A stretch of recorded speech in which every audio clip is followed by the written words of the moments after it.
Alhamdulillahirrabbilalamin wassalatu wassalamu asyrafil anbiya mursalin Sayyidina Muhammad wa ala alihi wa sahbihi ajma'in wa ba'du.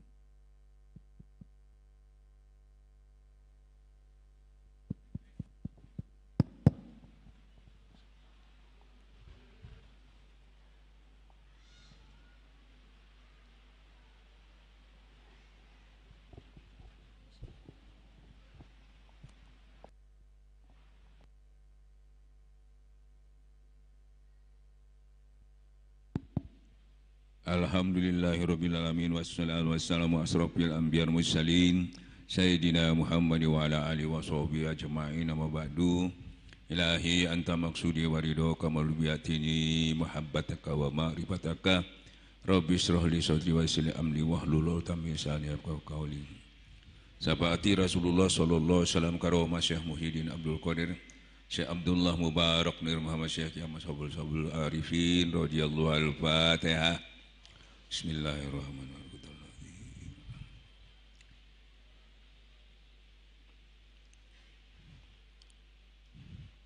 Yang saya taati, saya cintai guru kita Syekh Ahmad Sabul Arifin radhiyallahu anhu. Beserta Umi dan seluruh keluarga dan juriat-juriat beliau. Dan ikhwan akhwat khususnya para wakil talqin, para pengurus dimanapun berada.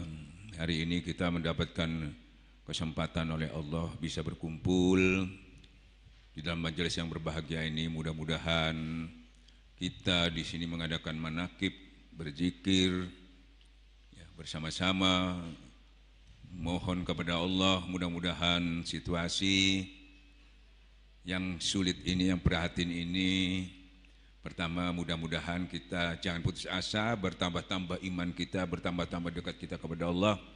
Dan mudah-mudahan Allah akan mengangkat mengganti dengan ampunan ya, dan rahmatnya. Sehingga apa yang kita harapkan, semua kegiatan dan syiar-syiar kita, ya mudah-mudahan Allah akan memberi kemudahan seperti sedia kala. Para ikhwan dan akhwat yang dimuliakan Allah, dalam kondisi situasi ini kita harus betul-betul punya pegangan, punya keyakinan yang penuh, nggak boleh setengah-setengah. Tadi sholat subuh, tadi setelah riyadoh malam saya sudah menyampaikan yang paling penting. Pertama, dalam kondisi ini kadang-kadang kita ini mencari panutan itu sulit sekali. Mencari panutan sulit. Ya, kenapa? Kita melihat di YouTube banyak sekali kiai, banyak ulama. Tapi kita kesulitan mana yang harus kita ikuti. Apalagi kondisi sekarang ini, masalah-masalah khilafiyah, masalah-masalah perbedaan itu terbuka sama sekali, sehingga bagi orang yang awam seperti kita kadang-kadang bingung. Ya. Bingungnya itu kan kita jadi heran, jadi aneh, ya, sama-sama kiai, sama-sama ulama, sama-sama bukan Quran hadis, tapi masih ada pertentangan, ya, masih mengklaim salah satu paling benar dan sebagainya. Kalau kita yang mengerti nggak ada apa paham, karena tiap-tiap orang itu mencari sesuatu pembenaran di dalam apa yang diamalkan. Jadi diflurkan keluar supaya ada tantangan, ada jawaban sehingga menimbulkan titik kebenaran. Kalau itu disampaikan dengan beriman. Kalau tidak pakai iman, ya itu tidak mendapatkan apa-apa kecuali perpecahan dan permusuhan. Tidak turun rahmat tapi turun musibah, bala. Ya, maka itu alhamdulillah kita di Pondok Pesantren Suralaya ini tidak usah bingung. Ya. Memang namanya ulama itu banyak sekali. Setelah Rasulullah meninggal itu, ya kita mengikuti sahabat tabi'in sampai kepada ulama-ulama sampai sekarang. Itu jumlahnya itu jutaan ulama sebetulnya kalau dihitung dari Rasulullah meninggal itu tadi. Mungkin tidak terhitung, jutaan. Ya, sampai sekarang. Dan kita untuk memilihnya itu yang mana sebetulnya?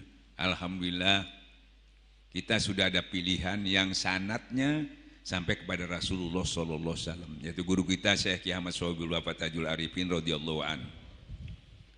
Nah, itulah pilihan, bukan pilihan kita itu. Bukan pilihan kita, pilihan Allah. Melalui Allah ke Rasulullah, Rasulullah kepada sahabat, tabi'in terus. Itu pilihan Allah, makanya dikatakan itu penerus anbiya mursalin. Nah, kita tinggal tahu ujungnya di mana. Kebetulan kita ujungnya di Tarekat Qadiriyah Naqsabandiyah Pondok Pesantren Suralaya, kebetulan ujungnya di Syekh Kiai Ahmad Sobil Bapak Tajul Arifin Pondok Pesantren Suralaya. Alhamdulillah kita dipertemukan dengan beliau oleh Allah Subhanahu wa taala. Nah, kita bersyukur karena itu pilihan dari Allah, memilih sampai kepada guru kita. Dipilih oleh Allah Subhanahu, bukan kita yang milih. Kalau kita yang milih cocok sama hawa nafsu ya. Oh, aku golek sing kereng, boleh aku kereng. Aku masih cari yang ekstrim karena saya ekstrim. Oh, aku golek sing saya suka ngebom, saya cari yang suka ngebom gitu. Cari yang cocok kan itu ya. Nah, kita gak ikut milih, tapi dipilihkan oleh Allah Subhanahu wa taala. Alhamdulillah. Nah, itu kata Rasulullah, ya, itulah tali Allah. Ujungnya di mana? Gigitlah dengan gerahamu dengan kuat, jangan dilepas. Ya, jadi kita tidak ada kesulitan sebetulnya sudah. Tidak ada kesulitan. Jadi segitu banyaknya cuma 37 orang 1.500 tahun. Itu pilihan. Memang barang-barang istimewa itu kan tidak banyak, Pak. Kan gitu ya, sedikit nggak banyak. Bahkan orang berzikir itu sedikit kalau nggak banyak. Nah, Rasulullah SAW aja, para nabi-nabi itu berapa puluh ribu orang, itu yang dipilih cuma 25 orang. Nah, gitu deh. Ujung-ujungnya di mana? Rasulullah Muhammad dan Rasulullah SAW itu yang kita pilih. Maka dari itu bersyukur kepadaku, dan beliau itu penerus anbiya mursalin, itu menyelamatkan umat itu bukan yang umatnya misalnya yang diselamatkan itu dari golongan-golongannya sendiri, enggak. Yang diselamatkan umat manusia, bentuknya apapun. Mau dia itu kafir, apalagi muslim, apalagi yang zalim, yang dolim, semuanya itu hamba Allah itu ditolong semua, diupayakan. Nggak ada dipilih-pilih, nggak ada. Maka dari itu ada sekelompok, kata Allah di dalam Al-Quran, satu kelompok yang selalu menyampaikan yang hak dan keadilan, jadi tidak milih-milih. Ya, itu. Dan semuanya bisa di cover, bisa diangkat, nggak ada yang ketinggalan. Kenapa? Cara dakwah beliau itu, yaitu turun temurun itu, ya, keilmuannya itu tadi mudah diikuti, mudah dipahami, dan begitu cepatnya gitu. Sesuai dengan dalil yang disampaikan oleh Rasulullah SAW bahwa Sayyidina Ali bertanya kepada Rasulullah, adakah jalan yang semudah-mudahnya, secepat-cepat utamanya? Nah, itu yang dipakai. Jadi mudah sekali. Sama saja yang kiai, yang orang biasa, yang zalim, yang ketinggalan, yang sibuk, yang expired dan sebagainya, semuanya bisa diangkat dengan waktu yang sangat sesingkat-singkatnya. Nah, itu makanya mulai dari mana mengangkat orang ini tadi? Bukan dari ceramahnya, bukan. Kan gitu. Dan masalahnya seperti saya katakan, selama ini kita banyak kesulitan karena Islamnya kita ini belum jelas. Karena kita walaupun sudah sholat berapa tahun, lahir kebetulan dari orang tua kita yang Islam, ya toh, kita belum bisa mengislamkan kita di secara kafah. Karena kebetulan masuk Islamnya itu masih hadiah dari orang tua. Belum datang seperti orang-orang, misalnya orang-orang awam, orang-orang mu'allaf ya, yang baru masuk Islam itu dia dituntun agamanya, mentauhidkan, tuntun la ilaha illallah Muhammadar Rasulullah. Kita kapan tuntun? Kapan? Tidak pernah kan? Nah, makanya itu pun alhamdulillah ya, bukan berarti kita kafir, tapi belum seutuhnya, masih dohirnya, masih ikut-ikutan, tapi belum keluar dari hati sanubari yang dalam. Makanya dicontohkan di dalam Al-Quran ada seperti orang Badui datang kepada Rasulullah. Ya Rasulullah, saya sudah beriman. Tapi datanglah malaikat Jibril membisikkan kepada Rasulullah, katakan Rasulullah, iman belum menyentuh kepada beliau-beliau itu tadi. Belum menyentuh imannya.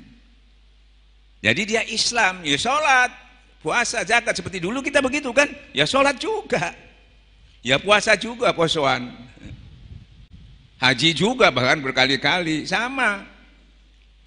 Tapi karena iman belum menyentuh, nah kualitas daripada ibadah kita tadi itu rapuh sekali. Kalau nggak ada ujian nggak masalah. Tapi kalau sudah diuji dengan ujian seneng, senengnya bisa jadi sombong. Susah, repot, bisa nekat, bisa putus asa. Jadi sulit ditempatkan dimanapun, sulit ini.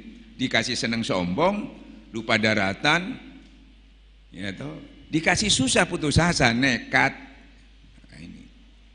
Kenapa? Faktor imannya belum terbina. Nah, ini banyak kita dulu. Karena kalau imannya belum diutuhkan, disempurnakan, ya Allah itu tidak memperhatikan kita. Karena yang diperhatikan ya ayyuhalladzina amanu dipanggil orang itu, diberi motivasi, ya toh, disuruh mendirikan sholat, membayar zakat dan sebagainya, ya toh, disuruh mencari yang halal. Yang disuruh itu orang beriman, karena pasti orang beriman tuh mau. Yang nggak beriman, ya nggak mungkin. Nah, maka dari itu guru kalau tidak sampai kita beribadah itu tadi tanpa iman, tanpa tauhid yang bersih, ibadahnya jalan, maksiatnya juga jalan. Nah, itu jadi masalah. Makanya banyak kita lihat di lapangan, ya apa ya padahal sembahyang gini-gini, bahkan ustaz kok ngono. Nah, itu karena imannya ini yang masalah, tidak kelihatan. Dohirnya ya Masya Allah, Pasha. Nah, kan gitu ya. Yang ilmu juga, tapi imannya bagaimana? Nah, selama ini kita sampean ngaji cuma dihimbau saudara-saudara harus kuat iman gitu. Mulai cilik wis seru kan gongon ngono gitu. Terus caranya gimana? Kebetulan guru mursyid Kamil Mukarram punya cara, punya metode untuk mengangkat iman yang rapuh itu, yang liar, tidak jinak. Nah, itu tuh yang dibenahin dulu. Sementara kalau sampean itu iman itu enggak bertorekat, sampean itu langsung disuruh melaksanakan sholat, puasa, zakat dan sebagainya. Itu lagi, sedangkan sudah dilakukan pun kesulitan karena imannya lemah. Makanya Rasulullah itu memulai dari mana? Ternyata jadidu imanakum bikasrati qawli la ilaha illallah, utuhkan iman. Nah, ini awal kita belajar ini sekaligus mengislamkan diri ruhani kita itu tadi. Diucapkan betul-betul, ada yang nuntun, makanya sampai ada yang nangis ya, ada yang sedih gitu, merasakan betul keimanan itu mulai masuk ke dalam diri kita dan mulai ada getaran dalam diri kita, nyambung sama Allah ya, karena dituntun orang yang sudah nyambung sama Allah. Kita itu tidur, dibangunkan orang yang melek. Nah, sementara kita tidur, bagaimana orang yang tidur juga mau membangunkan, podo-podo turu nih. Kan gitu ya. Nah, kita ini melek, seperti halnya Rasulullah, sampai mataku tidur aja hatiku tidak tidur. Melek terus. Nah, ini tadi. Jadi kita dibangunkan jiwa kita ini. Terus ibaratnya lagi dijinakkan karena liar. Seperti binatang liar, tidak lulut. Nah, maka dari itu jadi diutuhkan la ilaha illallah. Bayangkan, dikuatkan imannya, utuhkan iman dengan memperbanyak kalimat la ilaha illallah, sekaligus maintenance-nya ada. Maintenance-nya ada kalimat itu juga tiap-tiap sholat. Nah, sudah ada pengamannya.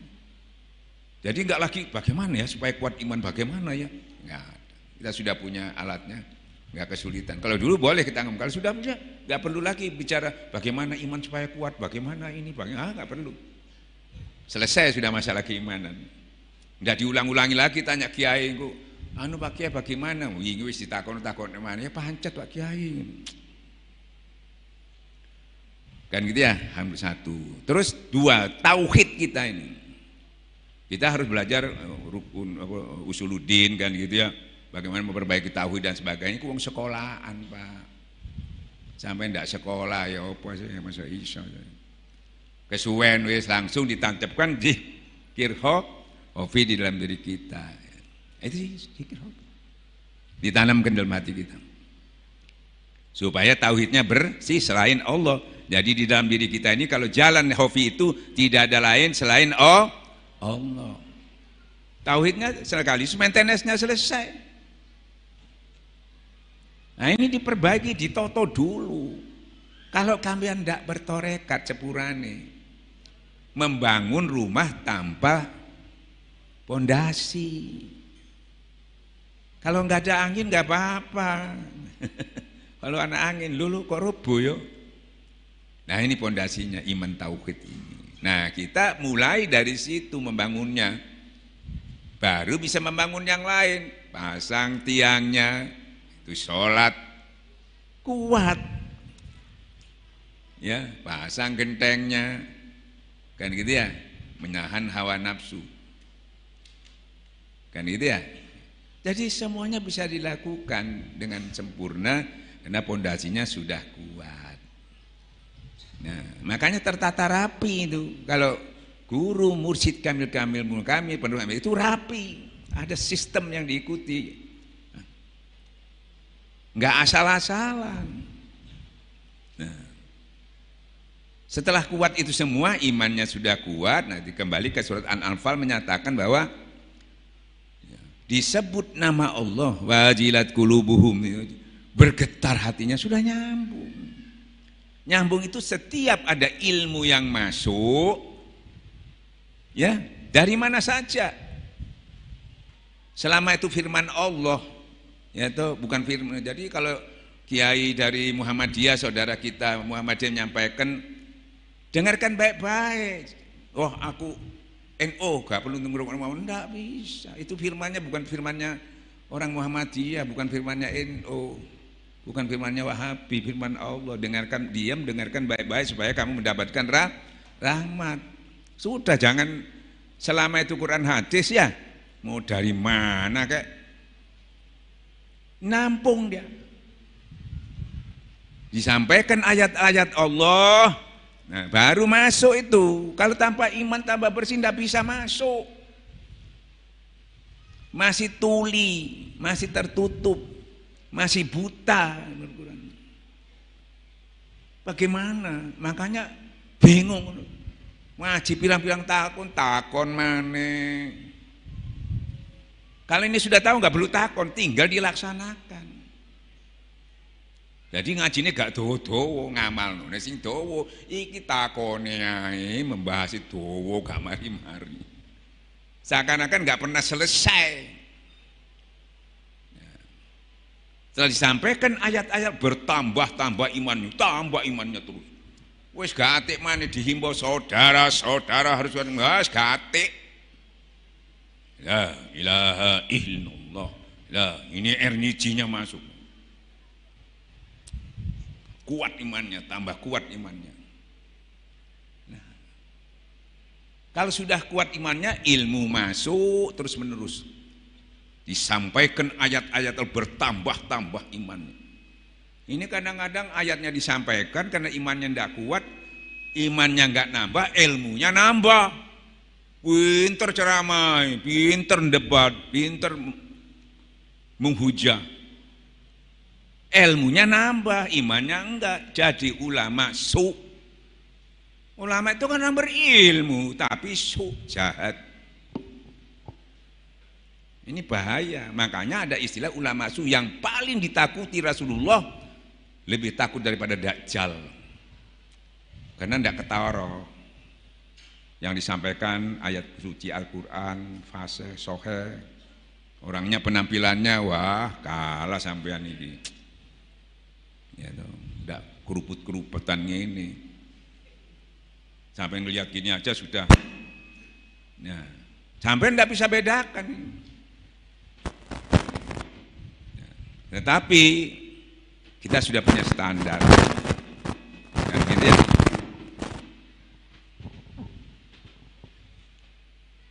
Nah, setelah ilmu sudah masuk kan banyak petunjuk dari Allah. Banyak pelajaran dari Allah. Nah, ilmu masuk, karena sebab kita hidupnya harus pakai ilmu. Kalau mau bahagia dunia pakai ilmu, bahagia akhirat pakai ilmu, bahagia dunia akhirat pakai ilmu. Semua pakai ilmu. Seperti sampean punya SIM, sebagai orang Islam nih punya SIM, bebas kemana-mana, nggak bisa. Cakar PDW ada aturan. Jadi ilmu itu menimbulkan nikmat, kalau kita tahu, menimbulkan kemudahan. Ya, saya beri contoh, kita naik motor punya SIM, karena tahu rambu-rambu, wah, tidak melanggar rambu-rambu nikmat, tidak ada hambatan. Kalau nggak tahu, berboden, tangkap nikmatnya hilang. Walaupun kita ini punya rebu, ya tetap salah, ya tetap ditangkap. Nah, kita orang Islam jangan mentang-mentang orang Islam terus sembarangan, tidak bisa. Nah, maka dari itu setelah kita itu mendapatkan ilmu tadi, maka orang itu di dalam surah Al-Fatihah tersungkur, bertawakal kepada, menyerah total kepada Allah. Karena tahu siapa Allah itu, siapa Rasulullah, bagaimana dunia ini isi dan sampai ke akhir itu kita dapatkan semua secara otomatis, siapapun yang menyampaikan. Nah, setelah itu kita sudah mendapatkan baru yang paling pokok dikasih sama Tuhan cuma dua, paling gampang. Yang diminta Tuhan saya sering nyampe cuma dua tok. Hablum minallah, hablum minan nas. Hablum minallah itu bisa dikatakan sholat, atau dawamnya sholat itu sholat wusta, dan kita sudah lakukan karena kita sudah memilikan, mudah. Terus membelanjakan sebagian harta kita, sedekah, infak. Dan sedekah itu bukan duit tok, ya ilmu, tenaga, pikiran, apa saja yang bisa kita berikan. Cuma dua diminta sama Allah, enggak banyak. Ini masing-masing ngaji tutup Mesir kono takokno iki ono sing teko Mesir yo pancet ya luru. Kalau dua ini sampai tidak dilaksanakan, ara'aital ladzi yukadzibu biddin wa dzalikal ladzi yad'ul yatim wa la yahuddu ala ta'amil miskin. Orang-orang yang hardik anak yatim, tidak memberi makan kepada orang miskin, itu hablum minan nas, memberikan sebagian hartanya. Terus sholatnya sahun, fawailul lil musallin alladzina am sholatim sahun. Pembohong-pembohong agama ini bujuki kon, masih surbanmu tumpuk pitu bujuki kon. Cuma dua. Kalau dua ini dilaksanakan, kata Allah, tanda-tanda orang takwa ini ya ini mendirikan sholat dan membelanjakan sebagian, cuma luru. Inilah orang yang takwa. Nah sekarang kita sholat ini bagaimana supaya khusyuk? Khusyuknya ternyata dari zikir juga. Sudah punya, nggak perlu lagi bagaimana Mbak Kiai supaya zikir khusyuk, nggak perlu ditanya. Karena dalilnya jelas, wa aqimis sholat li zikri, dirikanlah sholat untuk zikir, ya sudah. Allahu Akbar, zikir, selesai. Khusyuknya di mana? Karena berzikir itu hatinya tentram, tentram itu identik dengan khusyuk, selesai. Jadi sampai tidak perlu tanya lagi. Kalau tanya berarti sampean ikut torekannya tidak diamalkan. Selesai. Seperti sering sampaikan, tentram zikir, mencari rezeki zikir. Setelah kamu sholat bertebaranlah di muka bumi, cari karunia Allah. Ingatlah Allah sebanyak-banyaknya supaya kamu mendapat keberuntungan, zikir. Sabar, zikir. Allah beserta orang yang sabar. Bersama Allah dulu tenang baru bisa sabar. Ikhlas hidup mate zikir. Entek kita Eh? Jadi Allah kasih mudah sekali. Ya kan ya? Ya Rasulullah. Maka tadi disampaikan seperti orang-orang miskin datang kepada Rasulullah. Rasulullah, orang kaya itu enak, sholat sama-sama sholatnya, puasa sama puasanya. Ya itu, dia haji saya enggak haji. Ya itu. Padahal jelas lebih banyak dia mendapatkan. Oh enggak. Enggak. Nah makanya butuh pengetahuan. Ada jalan tikus itu ada gitu. Kalau sini macet ada jalan tikus. Kan gitu ya. Nah, jadi saya mau beramal pakai apa? Makanya disampaikan. Maukah aku tunjuki kamu satu amal yang tinggi derajatnya di sisi Allah? Apa? Yaitu sama dengan kamu membelanjakan emas dan perak.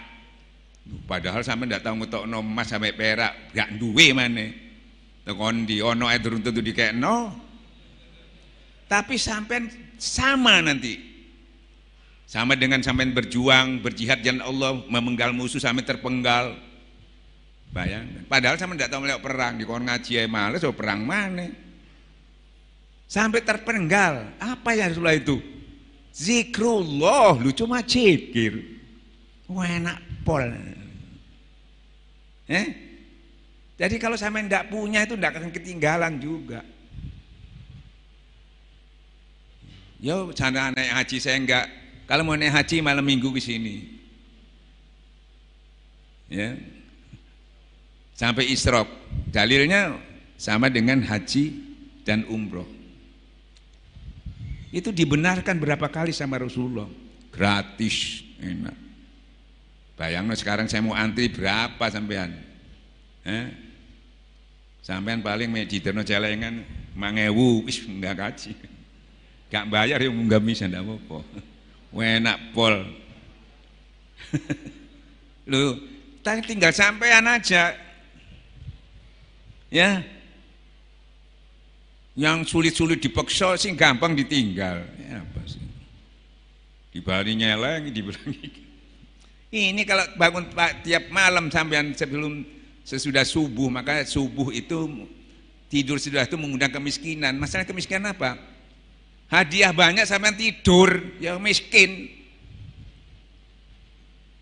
Apalagi malaikat rahmat itu berkeliling habis sholat subuh itu sampai fajar memberi ngedum rahmat. Iki drosor seneng melarat. Kalau nggak tahu sih nggak pasti, sudah tahu ini sampean mokong sampean berarti. Kaki mati nggak tangis tidur, sajam tok kok itu. Ya toh? Bahkan ada yang dapat terus kita ini.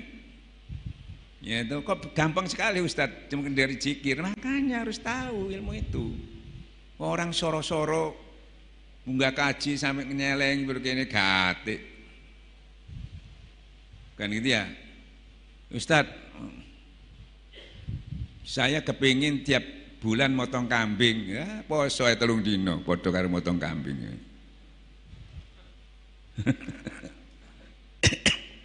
Semuanya ada jalan keluarnya. Laki-laki yang berzikir, perempuan yang berzikir, disiapkan oleh ampunan dan pahala yang besar. Belum minta ampun sudah diampuni. Ya, belum berbuat sudah.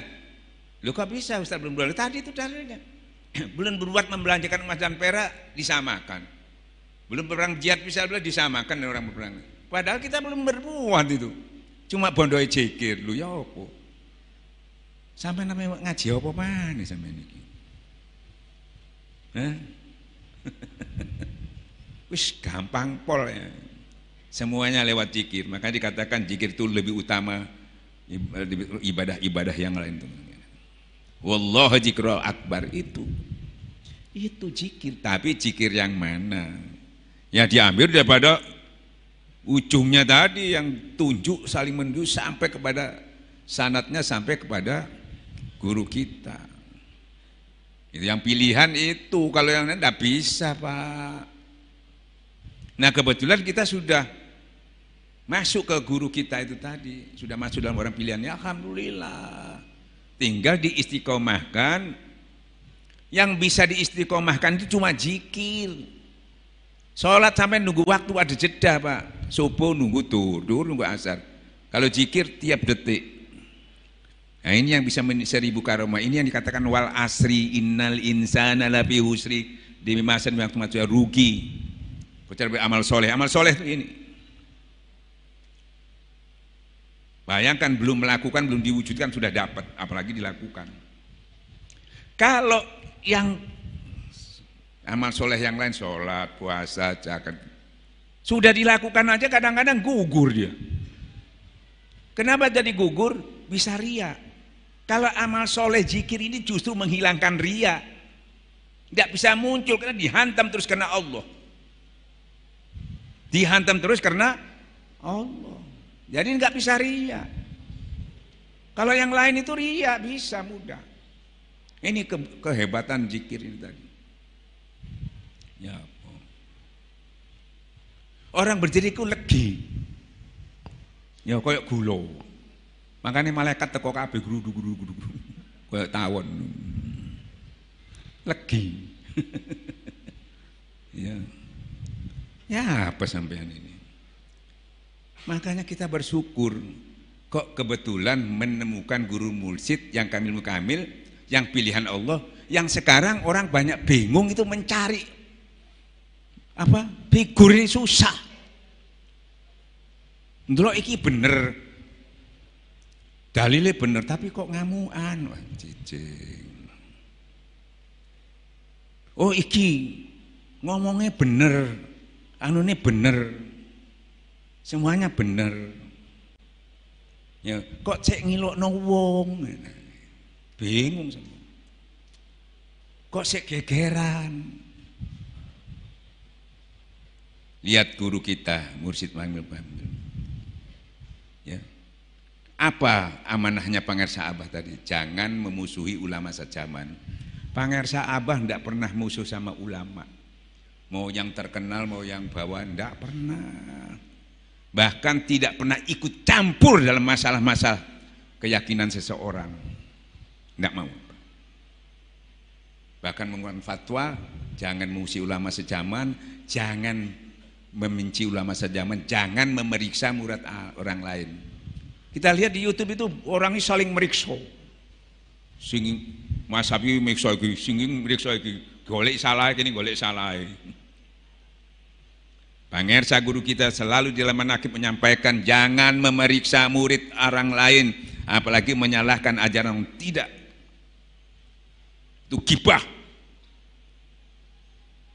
Terus makanya sejarah Imam Ghazali, penulis Ihya Ulumuddin yang menghidupkan agama itu tadi, sampai jadi profesor, doktor pun debat terus. Saling menjatuhkan, saling menjatuhkan. Tidak pernah selesai. Sampai pegel dia itu. Kok gak mari-mari. Dia mencari pembenaran itu nggak pernah ketemu, selalu dihujah. Orang lain juga mencari kebenaran, dia juga menghujah. Nggak selesai-selesai, padahal sudah jadi profesor, doktor, kedudukannya mengajar di universitas. Itu sejarahnya ada. Itu bukunya ditulis itu melawan kesesatan. Ternyata beliau tuh akhirnya bingung dewe, bingung pegel. Ya apa sih kok ngono ngene gak mari-mari.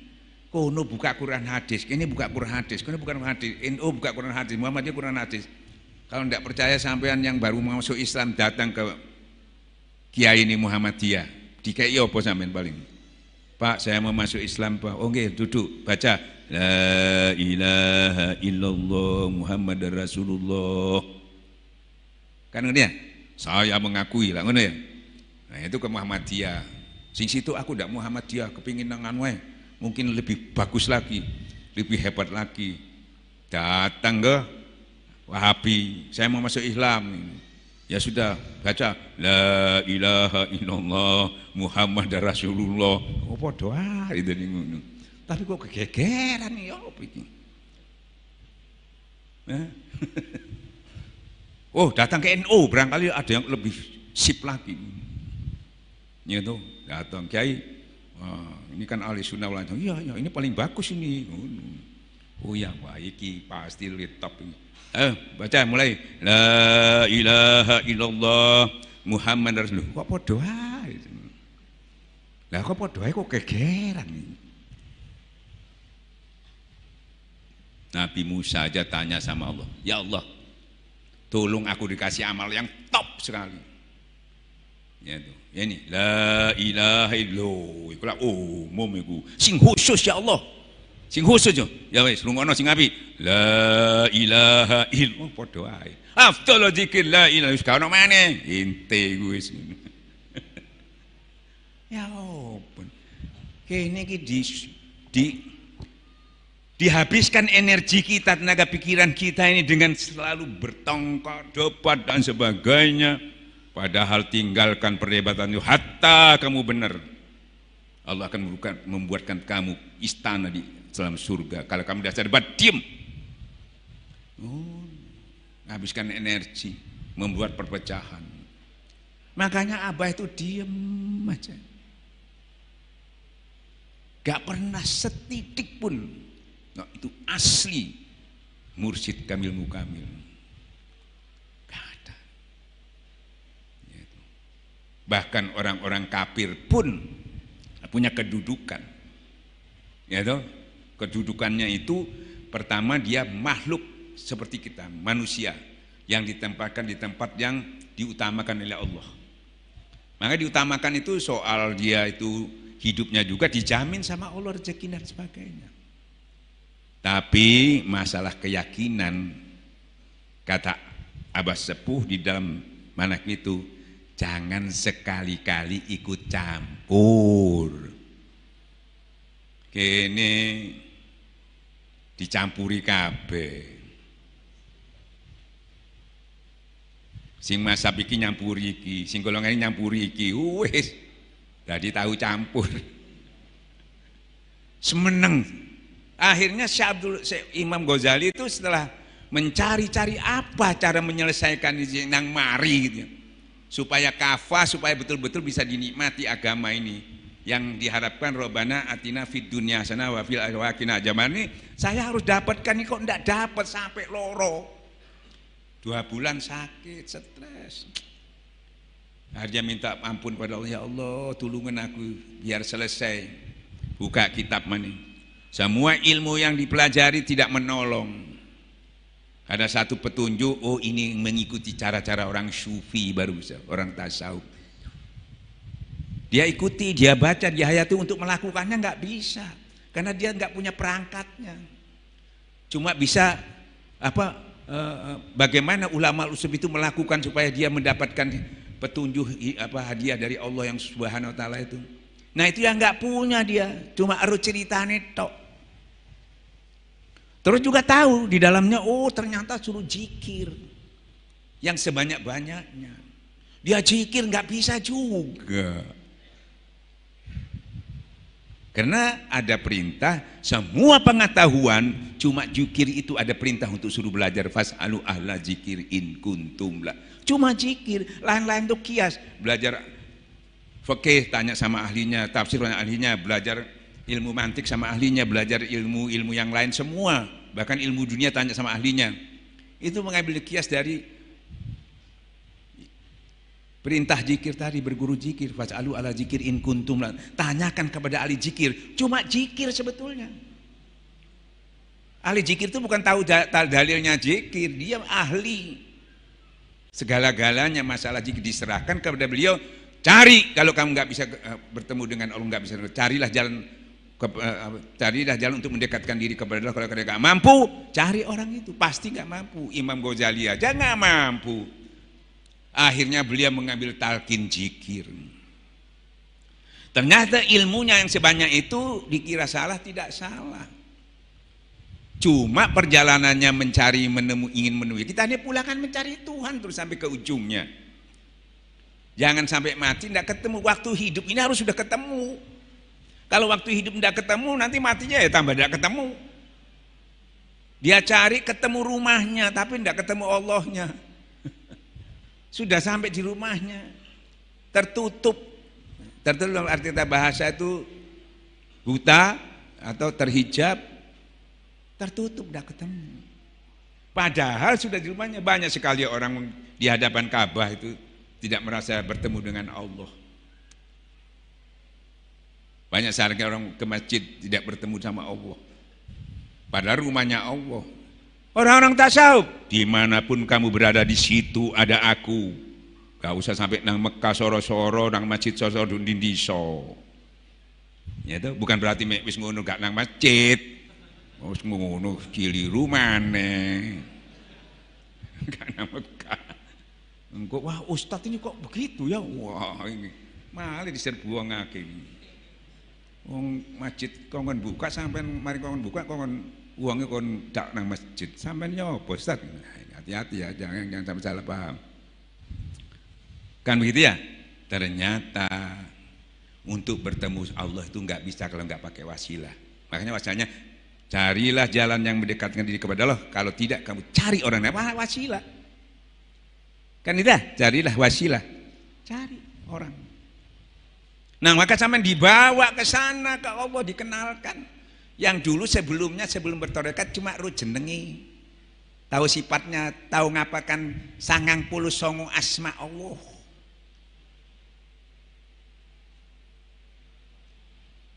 Itu apal.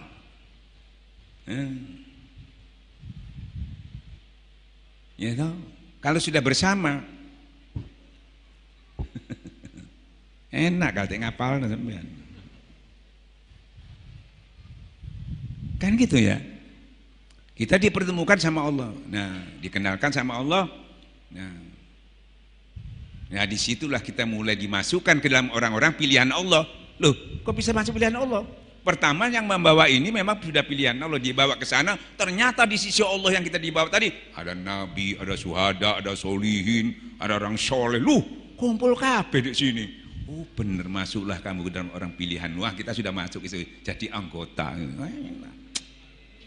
Nah ngono. Memang gak teko anggota lho, kok gak teko? Susulan nah, ngono. Mek duduk anggota, bah. Ini loh. Jadi kita diberi mudah setelah ketemu mursyid, begitu mudahnya. Dan berguru kepada guru mursyid itu enak gimana? Waduh ya opo aku. Seperti sekarang nih banyak yang ngeluh itu. Kena corona, saya tidak pernah ketemu ustadz, bagaimana repot gini. Nah, turung lulus ada gitu. Ojo sampai ustadz tidak ketemu, mati yo guru kita Robito. Tidak ada kesulitan ketemu guru. Ya. Dan tahu ilmunya, tahu caranya. Kalau nggak tahu, ya bayang dong ini. Ya opo. Ini loh, enak kan? Kangen sama guru Robito aja. Kalau Robito sampean pas, masya Allah, hadir. Enak, dan ada hambatan. Ya. Nah, kita bersyukur kepada Allah. Maka jadi kita dalam kondisi orang sulit mencari panutan, tuntunan kepada siapa, karena banyak saja harus memilih. Sedangkan kita memilih ini kita bodoh, milihnya kayak apa? Nggak tahu, makanya kita nggak ikut memilih. Yang milihkan Allah lewat mana? Lewat Rasulullah SAW dipilih sampai kita tahu, kebetulan ujungannya ini dipilihkan untuk kita. Alhamdulillah. Ya tinggal kita kalau mau mendapatkan seperti yang kita sampaikan tadi hasilnya, ya tinggal dilaksanakan ya bondo. La ilaha illallah. La ilaha illallah. La ilaha illallah. Kok enggak buka kitab? Buka hijab. Buka kitab kowe ngantuk sampean tambahan. Kalau di pondok buka kitab karena itu belajar. Ya.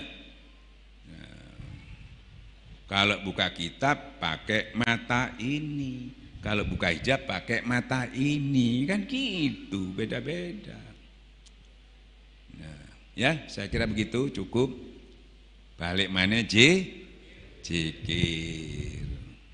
Jadi sampean nggak usah tolak-tolak, jangan menyelidiki murid orang lain, jangan gini, jangan ini, jangan debat, jangan gini. Zikir terus. Sepertinya Imam Ghazali setelah dia zikir terus sampai dia berkholwat 10 tahun. 4 tahun pertama pulang ke keluarganya, ya toh. Terus ngajar lagi, nggak bisa ngomong, ngajar opo yo. Sing apa tak omong nopo jadi. Masalah dia diberi pelajaran cuma zikir kok iso kabeh dan iki aku ngajar ya opo. Bingung. Akhirnya dia nggak sido ngajar. Berangkat lagi.